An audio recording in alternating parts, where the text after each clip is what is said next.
We have the tech to get food delivered in 15 minutes, but we all have horror stories about buying tickets. The Game Time app gives fans the advantage. Get amazing tickets in just a few taps. Fees are included, so what you see is what you pay. And the Game Time guarantee means authentic tickets at the best price every time. Take the guesswork out of buying tickets to concerts, sports, comedy, and more with Game Time. Download the Game Time app and create an account for $20 off your first purchase. Terms apply. Big color, bigger savings. Sherwin-Williams Super Sale is here. Get 40% off paints and stains June 5th through the 11th with prices starting at $30.89. Whether you're refreshing your interior or exterior, we've got the colors to bring your vision to life. And with delivery, getting everything to your door is easier than ever. Shop online to have it delivered or visit your neighborhood Sherwin-Williams store. Click the banner to learn more. Retail sales only. Some exclusions apply. See store for details. Delivery available on qualifying orders.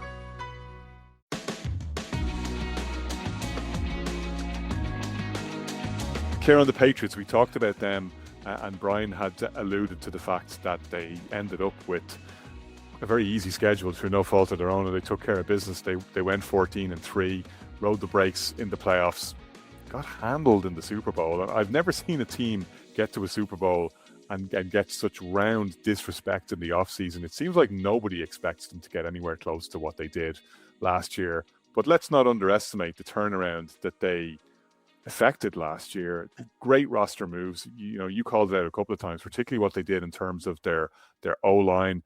They got a superstar in waiting in Drake May, who made huge strides again last year. There's a lot to be positive about in New England, except that maybe they just overachieved to too great a degree last year and left themselves in their own shadow. Yeah, and there's been a lot of comparisons to to what Washington did in 24 and what Detroit did as well. Kind of took advantage of a down year in the division, and maybe with the AFC with a couple of players, especially with a down year for Mahomes. But you can't deny that they had an easy road to the Super Bowl. Chargers team without 2/5 of the O-line, a Texans team that was just gassed, and they were found out in the Super Bowl. And obviously it's going to be a different scenario this year. It'll be a tougher schedule. Everyone, they're not a surprise package anymore. Will they be another version of last year's Commanders, another version of last year's Lions, kind of a first to last? No, it won't be that drastic because half of the East is garbage. But there will be some sort of a regression to the mean. It's 14-3 from where they were. What was it, 4-13 the previous year? So it's a huge turnaround. Obviously, they've got all the major pieces in there. They've got rid of the Stephon Diggs headache.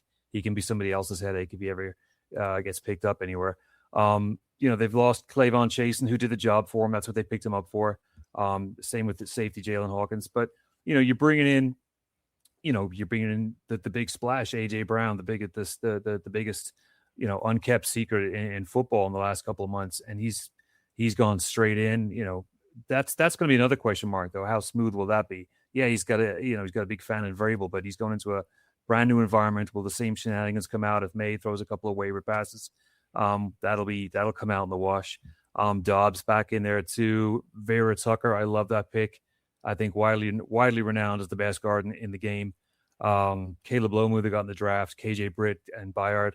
So a lot of good players they picked up. So they haven't sat their laurels. They've bulked the team up. But the big question is, how will AJ Brown adapt? Will it be a repeat of last year despite a harder schedule and people having more having more copy on Drake May? Will Campbell, will he turn it around as the tackle? Because we all saw he was absolutely just brutally exposed in the Super Bowl. And the other thing we got to look at too is the running game with Stevenson and Travion Henderson. Stevenson has been susceptible to the fumbles. Will that be erased? Will they take care of all that stuff? So there's still a lot of questions in New England. We're not going to go too much into the variable stuff, I'm sure. So we'll leave that for another day. But there's a lot of question marks. Speaking of fumbles, yeah. Oh yeah, there we go.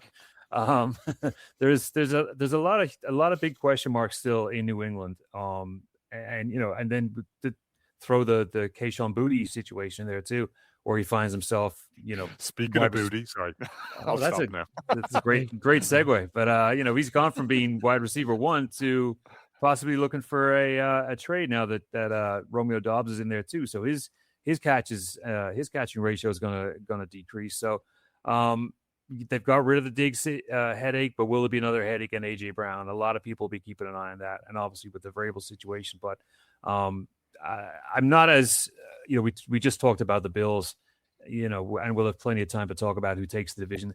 I'd probably be more putting more stock on the Bills this year than the Pats. I think it'll obviously be close with the two of them. I just feel like there's more tape on the Pats and what they did, and there's still a lot of outstanding questions of how this team will adapt in 26, as opposed to I don't want to call it an easy ride, but it was a fairly easier schedule and a nice path they had to the Super Bowl. They definitely won't have it easy, especially with Mahomes coming back and a rejuvenated Cincinnati team too. So we'll see how it all washes out. Craig, we dinged the Bills for not doing enough in the offseason, and I feel like, and obviously Kieran mentioned it there and mentioned what an impact player he is, but I feel like because it happened on the same day as the Myles Garrett trade and because it was so well flagged, I'm not sure that the Patriots actually got enough credit for signing AJ Brown, which pretty much any fan base in the league would have been delighted to see a receiver of that caliber. They so rarely move in their prime, and I kind of think Philadelphia's loss will very much be New England's game. Like I take Kieran's point about not a huge amount of time transition into a new scheme and all that sort of stuff, but this is a big dog who's going to eat. Yeah, we were talking about DJ Moore and what he's going to bring to the table and whether he is kind of on the wrong side of his career now. I don't think we have that kind of issue with what AJ Brown is as an actual player. Kieran rightly mentioned about the behavioural side of AJ Brown, but when you actually look at the talent side and what he still brings to a team, I don't think there's any question there. As long as that sort of cohesion starts early. To be fair on that side of stuff, like with what has emerged in the offseason about Jalen Hurts' behaviour, we now have at least mitigation to the way in which AJ Brown was conducting himself. Like AJ Brown has to answer for his own actions, obviously, and that's only fair. But we maybe now understand a little bit more of the context and just how dysfunctional that Philadelphia Eagles offense and that room was last year. Yeah, absolutely. I do think that this is a very, very key piece for how the Patriots move forward. And, you're talking to somebody who de facto buried the Patriots only, a couple of months ago on this very podcast, who got called out for it, rightly so, by his AV Club teammate. However, when you let the dust has settled and you kind of look at the roster and you look at what the Patriots have done, they've actually upgraded in some key areas. You look at the departures versus the incomings, and it is a slight upgrade. The only thing they haven't done is chase on and upgraded that edge rusher room. Everything else actually looks like it's on par or if not stronger than what it was last year. But that edge rusher room just worries you. And they were pretty much dead last in pass rushing last year anyway with him. So that's where the big worry comes from. The only other thing for me is, and love a stat, 1984, 2012, 2021, 2023, Dan Marino, Colin Kaepernick, Joe Burrow, Brock Purdy. 4 second-year quarterbacks who never made it back to the Super Bowl. You're writing off his Drake May's career already. Look at that. I'm just saying. Steve, hey, Dan Marino still had a good career. No, but Dan Marino had Ace Ventura. Connor, can I just make a quick point around, sorry, not necessarily going into NFC East talk, but you're saying there about AJ Brown and the Jalen Hurts kind of now out in the offseason. I believe that if it wasn't for the fact that the Eagles have gone and taken in Hollywood Brown, McCoy Lemon in the draft, they brought in Wicks from the Packers. There's another wide receiver they brought in that escapes me. It feels to me like they've looked at that and said, no, we haven't put the weapons around the quarterback here. We're going to side with the quarterback. They probably feel like they have to. Brandon might have already paid him, but it strikes me as kind of, if it was all AJ Brown, it was Jalen Hurts as opposed to AJ Brown, why are they doing all this massaging the wide receiver? It strikes me as they want to give him all the weapons, and they're happy to see AJ Brown go to the door. I think that the counter narrative to that is that if they had to let one of them go, it had to be the wide receiver and not the quarterback. And there wasn't another player of AJ Brown's caliber available, so they did what a lot of teams do, and they made the mistake of stocking up on 2s and 3s to make up for number one, which we know doesn't work. Yeah, hoping that they can all call it now.